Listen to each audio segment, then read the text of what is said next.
ఓం శ్రీ గణేశాయ నమః. ఓం శ్రీ వేదవ్యాసాయ నమః. ఓం నమో భగవతే వాసుదేవాయ.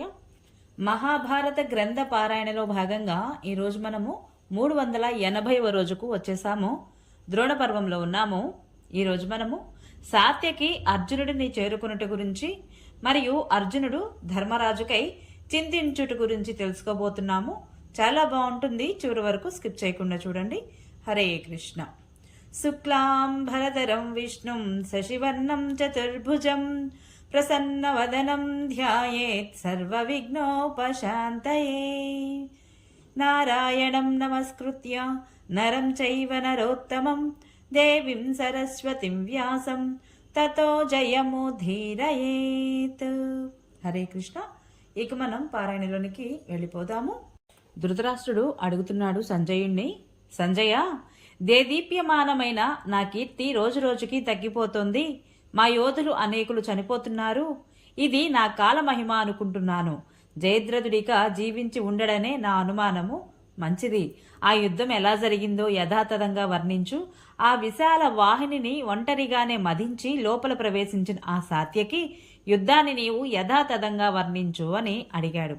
అప్పుడు సంజయుడు చెప్తున్నాడు ఈ విధంగా, రాజా, సాత్యకి తెల్లని గుర్రాలు పూంచిన తన రథమెక్కి అట్టహాసం చేస్తూ వెళ్తున్నాడు.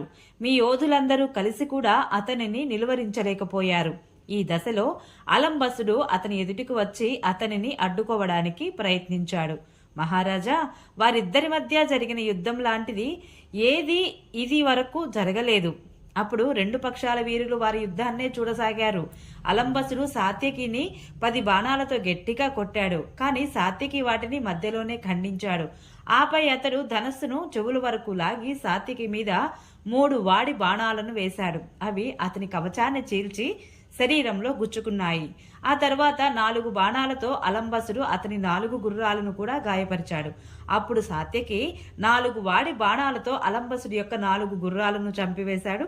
ఒక భల్లంతో అతని సారథిని తలను తుంచి అలంబసుడి కుండల మండితమైన శిరస్సును కూడా మొండెం నుండి వేరు చేసేశాడు. ఈ రీతిగా అలంబసుడి పని పూర్తి చేసి అతడు మీ సైన్యాన్ని చీల్చివేస్తూ అర్జునుడి వైపుకు సాగిపోయాడు. ఆ అపార సైన్య సముద్రంలో అతడు ఇలా ప్రవేశించాడో లేదో చాలా మంది త్రిగర్త వీరులు అతని మీద విరుచుకుపడి అతనిని 4 వైపులా ముట్టడించి బాణవర్షాన్ని కురిపించసాగారు. కానీ సాత్యకి భారతీయ సైన్యంలో ప్రవేశించి ఒక్కడే 50 మంది రాజకుమారులను ఓడించాడు.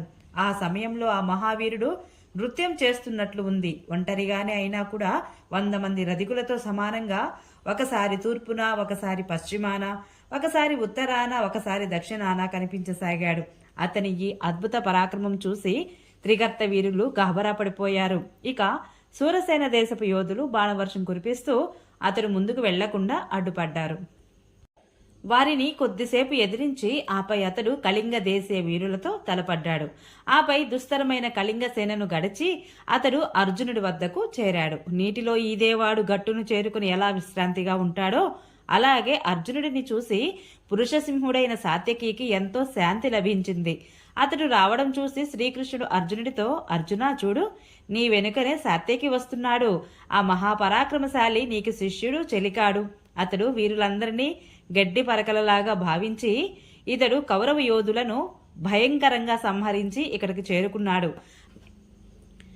అతడు తన బాణాలతో ద్రోణాచార్యుడిని, భోజవంశీయుడైన కృతవర్మను కూడా అవమానించాడు. నిన్ను చూడడానికి ఇతడు అనేక యోధులను చంపి ఇక్కడకు వచ్చాడు. ఇతనిని ధర్మరాజు నీ సౌకర్యం కోసం పంపించాడు.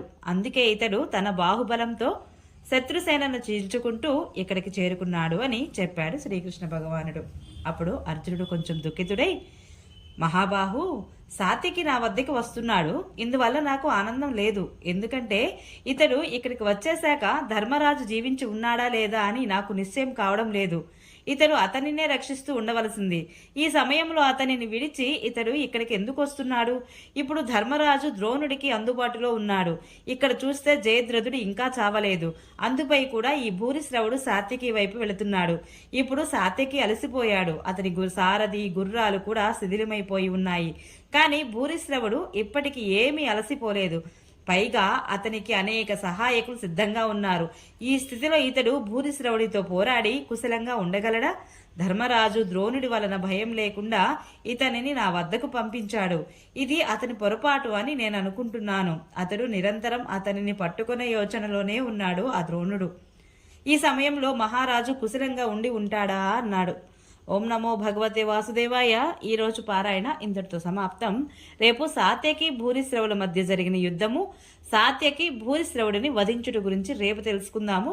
ఈ వీడియో మీకు నచ్చినట్లయితే please subscribe my channel, like, share, comment please. Thank you.